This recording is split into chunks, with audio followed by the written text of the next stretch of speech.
Welcome to episode 126 of Sport SA Daily Diary. Today we chat to Zimbabwean eventing rider Camilla Kruger. Good morning, Camilla. How are you doing today? I'm good, thank you, Adam. How are you? Very good, thank you. We're finding you all the way in the UK, the soggy island. How's it going there? Yeah, it's pretty grey today, so yeah, that is correct. Yeah, it's all going well over here, all good. And you've been there for a while, but it's not your country of your birth. You actually Zimbabwean born. Yeah, I'm born and bred in Zim, but yeah, been living here for quite a while now. But it's perfect for what I'm doing eventing wise. So I've continued to stay here. And I mean, you've become quite the Zimbabwean sports lady in your eventing and your equestrian. Tell us a bit about yourself growing up, Camilla. You grew up on a farm, I believe, in Zimbabwe. Were you active as a kid? Were you playing other sports, or was it always horses that was the love of?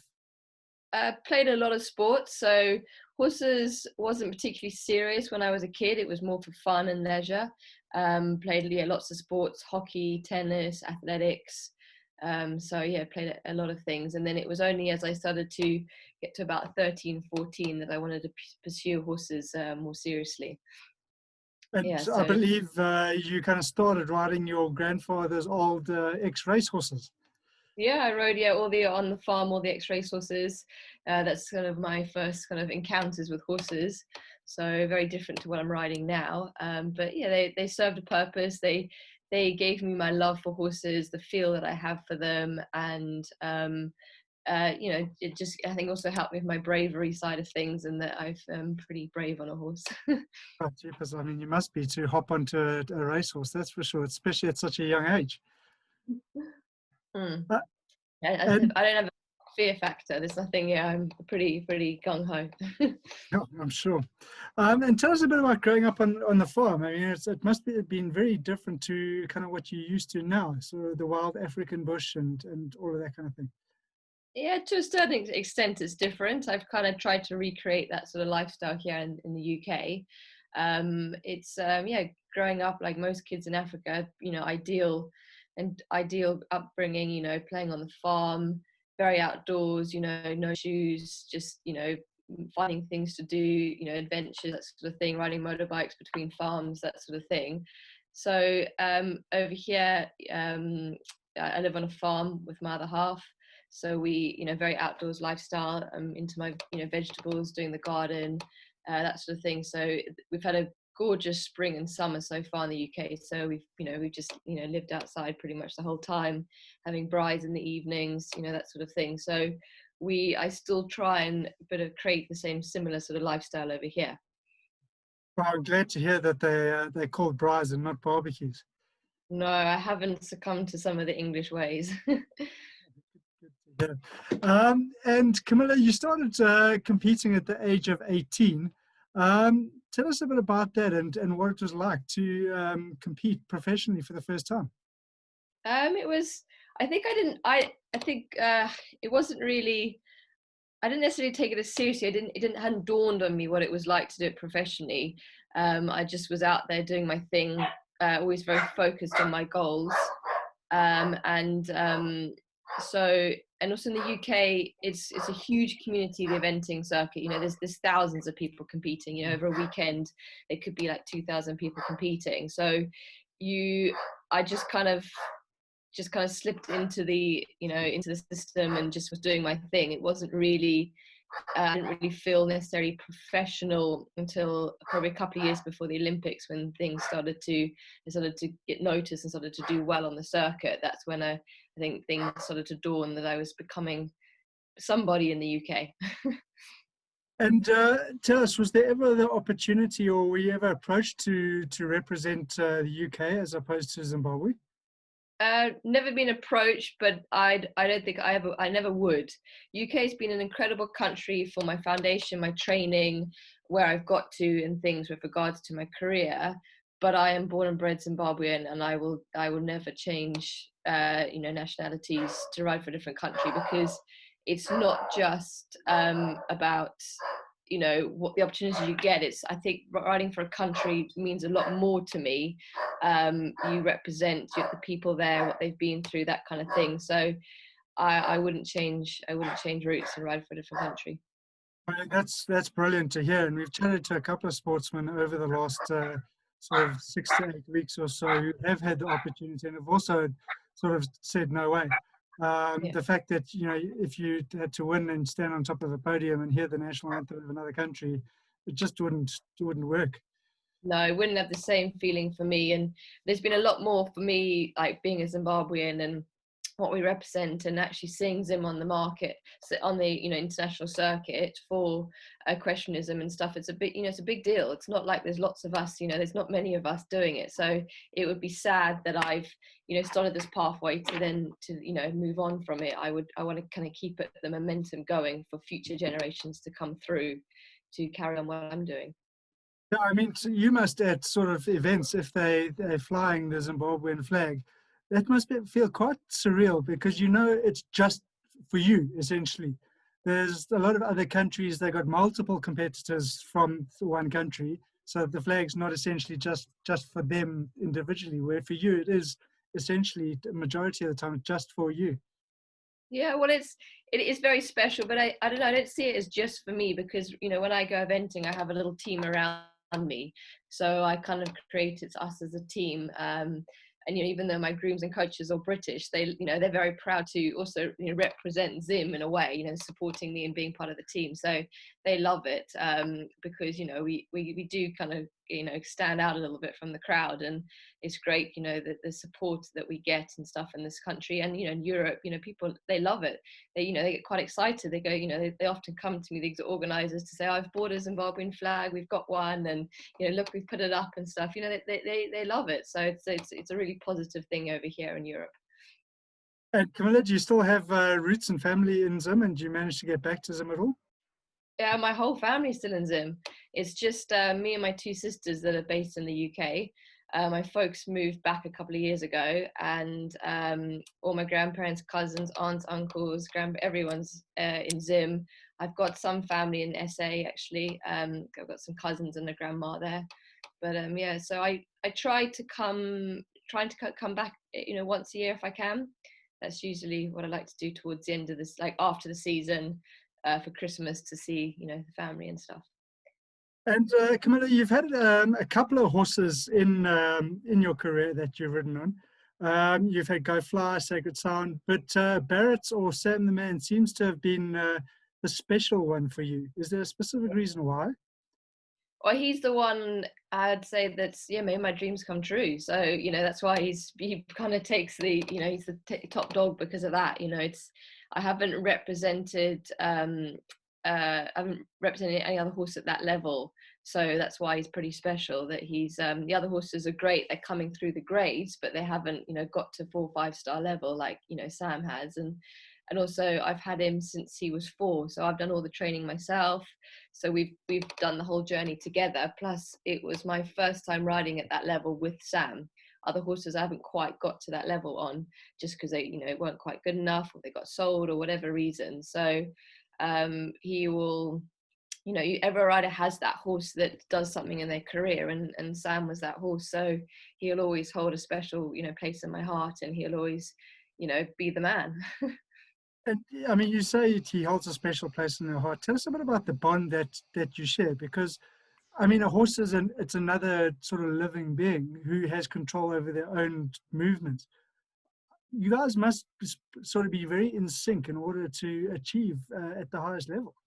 Yeah, I think it takes years of training together as a combination to get to know each other, trust each other, because, you know, we come pretty fast at some of these big fences, and I've got to trust that he's going to, you know, jump these fences for me, and he's also got to trust that I am, because he doesn't walk the course, I walk the course. He doesn't know what's the other side. There could be a huge drop, there could be water, so he's got to trust that I'm going to put him into a safe position and be, you know, up for taking on the challenge. And we've developed that over the years, knowing what each other likes, what each other's a little bit nervous by, so that where we can ride a bit more positively or back off, that's something you develop over the years of you know, being together. And yeah, we know you know, we know each other incredibly well, to the point that I have to be very good at containing my emotions, because he can sense and, you know, sense them as well. And I don't want him to, you know that I'm nervous or something, because he's going to sense that and he'll think, why are you nervous? What's coming up? I've got to keep as calm as I can and level-headed, so he can't feel those emotions. You know, I can feel his emotions and deal with them, but I don't want him to feel my emotions. Oh, jeepers, that's quite incredible. And you mentioned that you've trained him essentially yourself. I believe there's a variety of different sort of training elements that you go through. Things like the hack, the lunge, school, jumping water treadmills. Tell us a bit about how you actually, your sort of day-to-day routine of having to train a equestrian horse, because it's not like a racehorse where you just go and run as fast as you can. It's quite a skill that the horses need to learn. They do all eventing, because it's the 3-phase. You've got the 3 different disciplines that we need to specialize in. So I like to keep quite a diverse training regime for the horses, because I think it's good for their, you know, mental health for the horses, that it's varied. Also, I think, you know, as athletes, having a mixture of types of exercise, I think it's better for your body. You don't always just focus on one form of training. So that's why I have this varied, it's, you know, it's consistent week on, week out, but it's in a week I keep it different. So we have, you know, lunging the horses as a time for me to assess how they're moving on the ground. We put poles in there just to, you know, help their gymnastic movements and stuff, and strength work. But also it's a time for the horse that they haven't got me on top of them, because, you know, otherwise I'm always the pressure person. So it's nice for them to be able to work and move and not have me influencing them and on top of them. So I do that, and also the water treadmill with Sam. I've used that for about 8 years now, and I think it's been a real essential part of our success and his long-term soundness as a horse, because, you know, we put their bodies through a lot, and, you know, I want them to keep coming out every season for me. So that's been a form of exercise where it's added no wear and tear, because it's resistance work, because it's in water, and it's been a really good form of strength work for Sam. And then obviously we've got to do the fitness works with the gallop work, hacking, that sort of thing. And then we, you know, have the skill work when we're doing the training over the dressage and the jumping phases as well. So I think it's kept quite a broad. I've kept it quite broad, and it's worked for me and Sam, and I like it, and I implement it now with all my other young horses coming through. And sort of what sort of age can a horse like Sam compete at the highest level? Because he's quite old, or not old, but I mean, for a horse, he's not young. He'd sound old for like a racehorse, because he's now 14, but he's technically in his prime right now. So there are age restrictions on horses and riders to ride at 4 and 5 star level. So Sam actually him and another horse were the youngest horses actually at Rio Olympics. He was 9 at the Olympics, sorry. And so, which is relatively young, because they haven't got a huge amount of experience at that age, because you only move up to that level when they're 8 or 9. So that's why, like this year, if Tokyo had run, it'd be a great year. He would have been in his prime. You know, he's established, he's very comfortable at this level now, and we both know each other inside out. And he's got a good amount of experience under his belt to have potentially done quite well.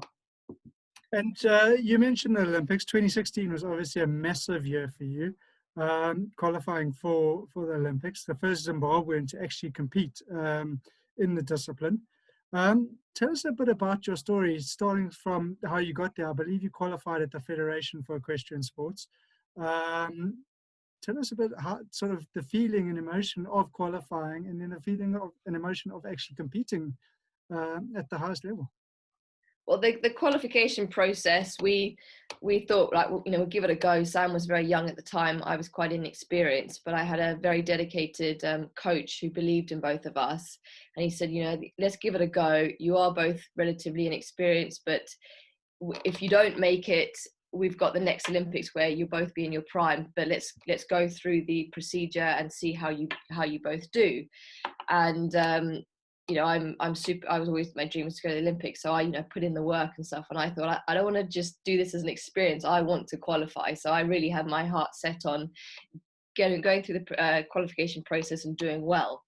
And as we started to, go through it, we had a very good year in 2015. We were on really good form. We were consistent as a combination, and we just kept ticking the boxes that we needed for qualifications. And then we started, then we were doing well at internationals. I finished, I think, third in a 3-star, which is now 4-star at the time, which in the UK, which is, very good against some of the world's best riders. So I was right up there now and doing well. So the point side came then quite well and quickly for me. So then finished the year, ranked number 1 in the whole of Africa and the Middle East. So that was all very exciting. But it was very exciting, I'd say, the journey up to then. It was intense but exciting, and we just kind of kept on it the whole way. And then we actually had quite a chilled beginning of 2016 because it was just very much about putting in. I didn't need to do any more qualifications. I'd done all of that 2015. So I used 2016 just to focus on training and just keep establishing everything that I know. So it was actually quite chilled, and the realization, I think, only really hit me when I not even actually when I got to Rio. It was all quite exciting and a bit of a whirlwind, but it was the minute that I walked out in the opening ceremony where we're flying the flag, you're there as a team with all the other Zimbabwean athletes. That's when it hit me, and I just probably do it again now. It just sorry. Oh, that's I always fantastic. get The emotion. It's brilliant. This is when it hits me, and that's when it hit me, and I just burst into tears of excitement and happiness. And I thought, I've done it. I've actually done it now. Sorry. I always still do this. And so that was the realization. And I thought, I'm here now. I've done it. Let's just enjoy it because I'm here now and I've got here and I'm doing it. Sorry. No, please. I mean, don't apologize. I think it's absolutely amazing that the emotion that an event like that, brings out in a person. There's not many people in the world that get to feel what you got to feel walking into that stadium, representing your country, wearing your country's colors. I mean, it's incredible. No, that was the moment, and that was so then everything after that, I thought, I'm here, let's just make the most of it, and I've got nothing more to prove now at this point. And actually it went by very quickly, the phases, but we just had it was just great fun. I was just there, I just gave it my all, and sorry, I was flooded with amazing messages from Zimbabweans all saying, we can't believe you've done it and all this kind of thing. So I just kind of kept going for them, and finished pretty well for my first Olympics, and very happy as a team how we did. And it was at the time the toughest track that I jumped ever, so it was not meant to be so tough, the track, but the course designer built a proper championship track, and it was decent, and we just went out there and did our job and came home and did well, so I was very pleased. And, I mean, you did do incredibly well, especially seeing it was your first Olympics. Was there someone specific that you were sort of in awe of or competing against, that you'd always dreamed of competing against at the Olympics? There's quite a few, actually. There's a lot of top riders that I actually regularly compete against in the UK. Most of them are based in the UK, like the Kiwi riders, Australians, Chinese, Japanese. They're all based now in the UK. So I luckily regularly compete against them most weekends. So they've actually become quite good friends now. And so there's so many of them actually now, but there's a lot of the, I'd say, New Zealand riders that are very inspirational, that they're similar sort of backgrounds to me. They've come from New Zealand with this dream, come to the UK, had to work really hard to get anywhere, get horses and that sort of thing, and and done the same thing and qualified for their countries and represented in the Olympics. So there's a few of us there that all can kind of relate to each other, that I still look up to, and I still have to pinch myself to realize that I'm competing against them. And when I do better than them, it's it's pretty cool to go, oh yeah, you go and have jokes of them afterwards and say, come on, you got up your game, you've got a Zimbabwean beating you now. And So. I mean, there seems to be quite a bond of friendship. You're obviously still competitors at the end of the day, but are you very much there for each other? Yes, I would say, especially with the foreign riders, everybody is, because eventing is a dangerous sport and there's a lot that goes into it. So riders are, that I have found, are very supportive. When my coach hasn't been able to come to courses, competitions with me, I've walked the courses with a lot of these other top riders, asked their advice, what they think of various lines and stuff, and they're always, very very good at giving you that advice and help and want to see you do well. And when you do well, they kind of come to you afterwards and say, well done, that was great, or that sort of thing. So it is a great community and a great bond that you kind of end up developing with riders. So yes, we are all competitive, but where everyone is very supportive and want to see you do well for the sport. And it just makes it more exciting, especially when you've got other riders coming through doing well. They have to up their game, and it keeps us all the whole time working harder.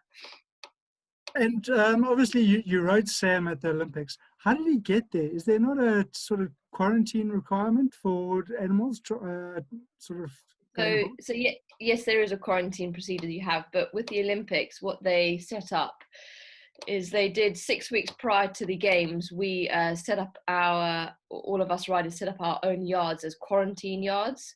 So we didn't allow the horses coming and going, but we did a regular blood test by the vets, checking temperatures, that sort of thing. So they were monitored for 6 weeks prior to leaving.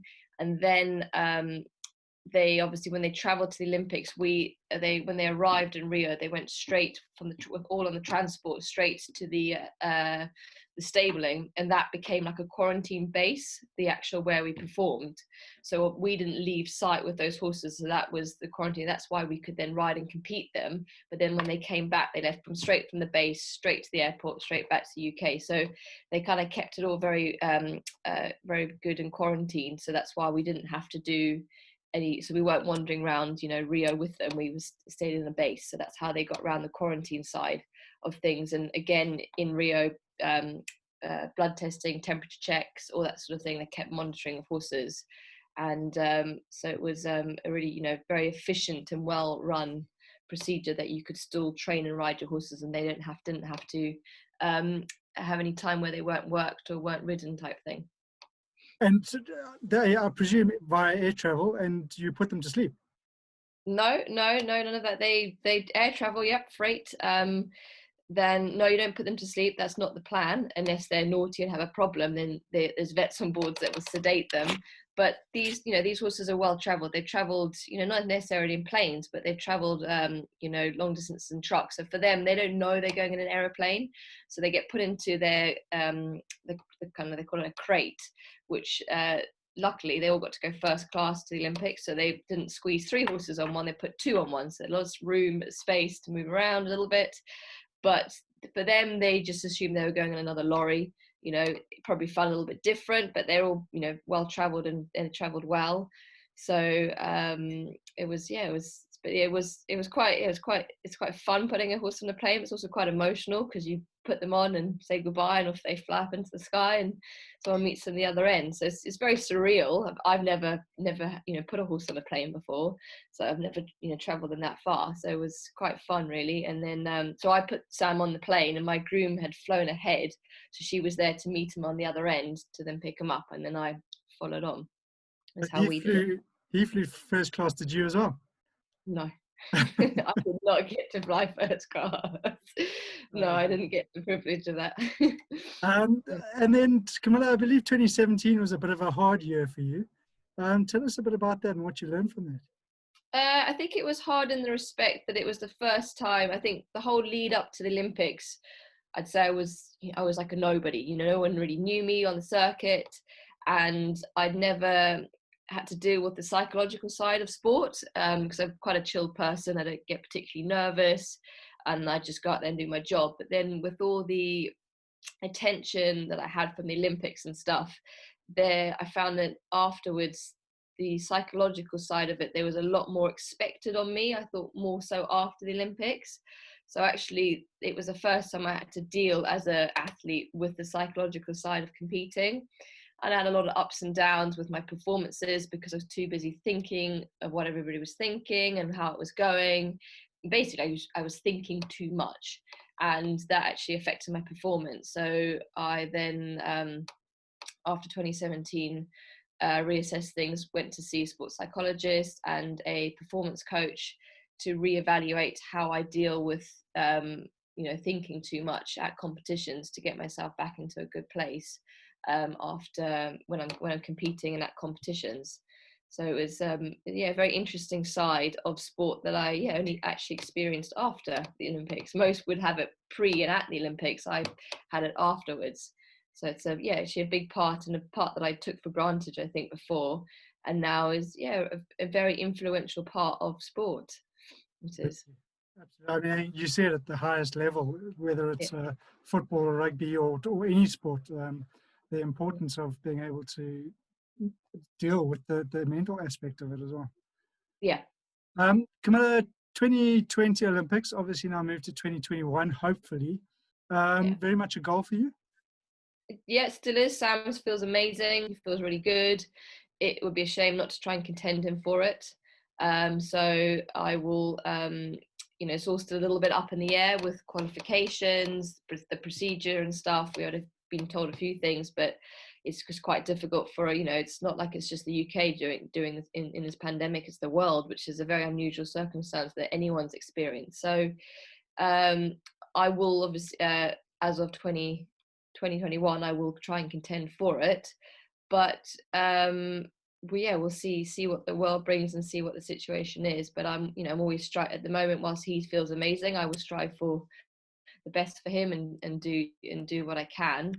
But we'll just see what 2021 brings, really. But if not, I'll be at least doing some other exciting things with him, because he feels amazing. So I want to still go out there and do well with him and things like that. So, but at the moment, that's the plan.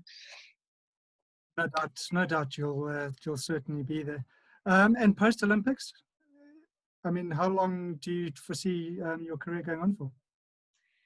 It's a difficult one, and because being a woman as well, and I'm getting a little bit older now. I love the sport, without a doubt. I'll always be involved in it, and I always do it. But I'm very involved in a lot of coaching in the UK. I love, bringing on the next generations and that side of things. And I also want to have a family at some point. So I was always saying after Tokyo, that was the plan, but obviously Tokyo is now a year later, so everything's a bit different. So it's one of those things. I don't plan too much with life, but I do want to start having a family and that side of things. So I will just see what happens next year and go from there. But I'll always be involved. And if Sam's still doing well, there's no way I'm going to back off. If he's doing well still, I'm going to still want to be out there at the top, at the big shows. I live for the big internationals. For me, that's what we all do. We do it for. So I think I'll take each season as it comes at the moment, because no one expected there to be a big pandemic this year. So we'll just see, really. And Camilla, just in closing, I mean, you're very proudly Zimbabwean. I mean, that just comes through in abundance. And Zimbabwe is obviously very proud of you too. Is there any plan to sort of build the sport in Zimbabwe at all? We've had some kind of talks with various people in Zim, and we've done a few things. There's been some new events that have started in Zim that I've gone back to and been involved with showing my support. I go back and coach as much as I can as well, to give back my bits to try and encourage next generations to come through. So I think when I've got it's been quite difficult that I've been, I'm over here and Zim's not really, it's not easy to get to so, frequently. So I think when I maybe back off top level, you might see me more involved in Zim in the country, doing more out there with development. But at the moment, I've been very focused in my career, because I think it's been a great thing to get Zim on the map, so then future riders can see that there is, everyone else is, if she did it, why can't we, kind of thing. So I've set this goal up here saying, right, Zimbabweans, we can get to Olympics for equestrian sports. It is possible. Plus also I'm setting up, I've got a base and an infrastructure in the UK, because at the moment with quarantines and level of competitions, you do need to be based in Europe or America to be riding at this level. So I'm hoping that Zimbabweans, if they want to have these opportunities, they've got someone in the UK now with me that they can come to get advice and have as a middle person to kind of help encourage them going further and things like that, because until they're having 4-star competitions in Africa, you've got to come over here. Anywhere in Europe or America. So hopefully I'll be inspiring the next generations to take those steps and to kind of give it a go as well. No doubt you're inspiring them already just by your performances and qualifying for the Olympics.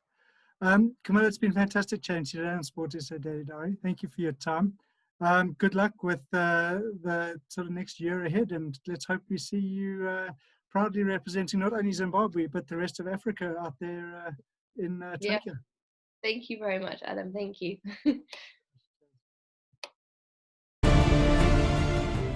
Catch us again on tomorrow's episode of Sport SA Daily Diary, where we chat to an 800-meter athlete from Lesotho.